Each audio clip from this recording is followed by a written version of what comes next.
ನಮಸ್ಕಾರ ವೀಕ್ಷಕರೇ, ಉತ್ತರ ಕರ್ನಾಟಕದ ಅಡುಗೆಗಳಿಗೆ ಸ್ವಾಗತ. ಇವತ್ತು ನಾನು ಸಿಂಪಲ್ ಆಗಿ 2 ನಿಮಿಷದಲ್ಲಿ ಹುರಿಗಡ್ಲೆ ಹಿಟ್ಟಿನ ಗೊಜ್ಜು ಮಾಡೋದು ಹೇಗೆ ಅಂತ ಹೇಳ್ಕೊಡ್ತಾ ಇದ್ದೀನಿ. ಇದು ನಮ್ಮ ಅಜ್ಜಿಯ ಕೈ ರುಚಿ, ತುಂಬಾ ಚೆನ್ನಾಗಿರುತ್ತೆ. ಬನ್ನಿ ಹಾಗಾದ್ರೆ ಮಾಡೋದು ಹೇಗೆ ಅಂತ ಸುಲಭವಾಗಿ ಹೇಳ್ಕೊಡ್ತೀನಿ. ಹುರಿಗಡ್ಲೆ ಹಿಟ್ಟಿನ ಗೊಜ್ಜು ಮಾಡೋದಕ್ಕೆ ತುಂಬಾ ಸಿಂಪಲ್ ಆಗಿ ಬೇಗನೆ ಮಾಡ್ಕೋಬಹುದು. 2 ನಿಮಿಷದಲ್ಲಿ. ಒಗ್ಗರಣೆಗೆ ಕರಿಬೇವಿನ ಸೊಪ್ಪು, ಕೊತ್ತಂಬರಿ ಸೊಪ್ಪು, ಒಂದು 4 ಒಣ ಮೆಣಸಿನಕಾಯಿನ ತಗೊಂಡಿದ್ದೀನಿ, ಜೀರಿಗೆ, ಸ್ವಲ್ಪ ಬೆಲ್ಲ, ಮತ್ತೆ ಒಂದು ಚಿಟಿಕೆಯಷ್ಟು ಇಂಗು, ಸಾಸಿವೆ ಒಂದು ಅರ್ಧ ಟೀ ಸ್ಪೂನ್ ಅಷ್ಟು, ರುಚಿಗೆ ತಕ್ಕಷ್ಟು ಉಪ್ಪು, ಒಂದು ಅರ್ಧ ಕಪ್ನಷ್ಟು ಒಣ ಕೊಬ್ಬರಿನ ಕಟ್ ಮಾಡಿ ಇಟ್ಕೊಂಡಿದ್ದೀನಿ, ಒಂದು ಅರ್ಧ ಕಪ್ನಷ್ಟು ಹುರಿಗಡ್ಲೆ ಅಥವಾ ಪುಟಾಣಿ, ಕಡಲೆ ಪಪ್ಪು ಅಂತ ಕೂಡ ಹೇಳ್ತಾರೆ, ಒಂದು ಲಿಂಬೆ ಹಣ್ಣಿನ ಗಾತ್ರದಷ್ಟು ಹುಣಸೆ ಹಣ್ಣನ್ನ ಬಿಸಿನೀರಿನಲ್ಲಿ ನೆನೆಸಿಟ್ಕೊಂಡಿದ್ದೀನಿ. ಈಗ ಮಾಡೋ ಒಂದು ವಿಧಾನವನ್ನ ಹೇಳ್ತೀನಿ. ಮೊದಲಿಗೆ ಹುರಿಗಡ್ಲೆ ಮತ್ತು ಒಣ ಕೊಬ್ಬರಿನ ಮಿಕ್ಸಿ ಮಾಡ್ಕೊಳ್ಬೇಕಾಗತ್ತೆ. ಒಂದು ಜಾರ್ ತಗೊಂಡಿದ್ದೀನಿ, ಅದಕ್ಕೆ ಒಣ ಕೊಬ್ಬರಿ ಮತ್ತು ಹುರಿಗಡ್ಲೆನ ಹಾಕ್ತಾ ಇದ್ದೀನಿ. ಬೆಲ್ಲ ಕೂಡ ಇವಾಗಲೇ ಹಾಕೊಳ್ತಾ ಇದ್ದೀನಿ, ಯಾಕಂದ್ರೆ ನಾವು ಇದನ್ನ ಕುದಿಸ್ಕೊಳ್ಳಲ್ಲ, ಸೊ ಹಿಂಗಾಗಿ ಬೆಲ್ಲನೂ ಮೊದಲೇ ಹಾಕ್ತಾ ಇದ್ದೀನಿ. ಇದು ಪುಡಿ ಆಗ್ಬಿಡತ್ತೆ. ಈಗ ಪುಡಿ ಮಾಡ್ಕೊಂಡಿದ್ದೀನಿ. ಈ ಪುಡಿ ಮಾಡ್ಕೊಂಡಿರೋದನ್ನ ಒಂದು ಬೌಲ್ಗೆ ಹಾಕೊಳ್ತಾ ಇದ್ದೀನಿ ನಾನು. ಹಾಗೆ ನಾನು ಹುಳಿನೂ ಕೂಡ ಹಾಕೊಳ್ತಾ ಇದ್ದೀನಿ.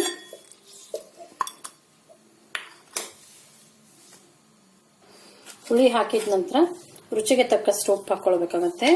ಮತ್ತೆ ಕೊತ್ತಂಬರಿ ಸೊಪ್ಪನ್ನು ಕೂಡ ಕಟ್ ಮಾಡಿರೋದನ್ನ ಹಾಕೊಳ್ತಾ ಇದ್ದೀನಿ. ಈಗ ಒಗ್ಗರಣೆ ಮಾಡ್ಕೊಳ್ಳೋಣ. ಒಗ್ಗರಣೆಗೆ ಒಂದು ಪಾನ್ ಇಟ್ಕೊಂಡಿದ್ದೀನಿ, 1 ಟೀ ಸ್ಪೂನ್ ಅಷ್ಟು ಎಣ್ಣೆನ ಹಾಕೊಳ್ತಾ ಇದ್ದೀನಿ. ಇಲ್ಲಿ ಸ್ವಲ್ಪ ಆದ್ರೆ ಸಾಕಾಗತ್ತೆ ಒಗ್ಗರಣೆಗೆ. ಹಾಗೆ ಸಾಸಿವೆ ಹಾಕೊಳ್ತಾ ಇದ್ದೀನಿ.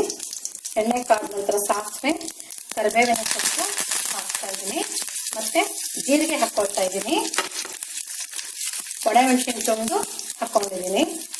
ಈಗ ಒಂದು ಚಿಟಿಕೆಯಷ್ಟು ಹಿಂಗು ಕೂಡ ಹಾಕೊಳ್ತಾ ಇದ್ದೀನಿ. ಈಗ ಸ್ಟವ್ ಆಫ್ ಮಾಡ್ಕೊಂಡ್ಬಿಡೋಣ.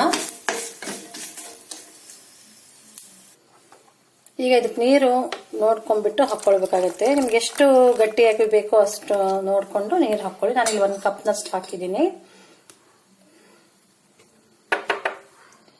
ಇದನ್ನ ರಾತ್ರಿ ಟೈಮ್ ನಲ್ಲಿ ಅಥವಾ ಸಾರು ಏನಾದ್ರೂ ಶಾರ್ಟೇಜ್ ಬಿದ್ರೆ ಅಥವಾ ಬೇಗನೆ ಮಾಡ್ಕೋಬಹುದು. ಇದು ನಮ್ಮ ಅಜ್ಜಿ ಕಾಲದ ಒಂದು ರೆಸಿಪಿ. ನಮ್ಮ ಅಜ್ಜಿ ಹೀಗೆ ಮಾಡ್ತಾ ಇದ್ರು.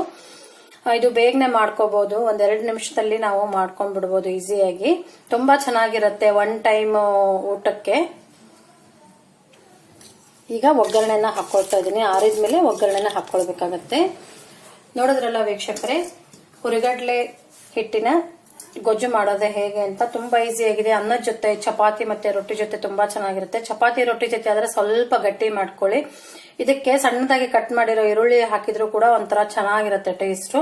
ನಾನು ಇದಕ್ಕೆ ಒಣ ಮೆಣಸಿನಕಾಯಿನ ಖಾರದ ಅದಷ್ಟೇ ಸಾಕಾಗತ್ತೆ. ಬೇಕಿದ್ರೆ ನೀವು ಅಚ್ಚ ಖಾರದ ಪುಡಿ ಸ್ವಲ್ಪ ಖಾರ ತಿನ್ನೋರಾದ್ರೆ ಹಾಕೊಳ್ಬಹುದು.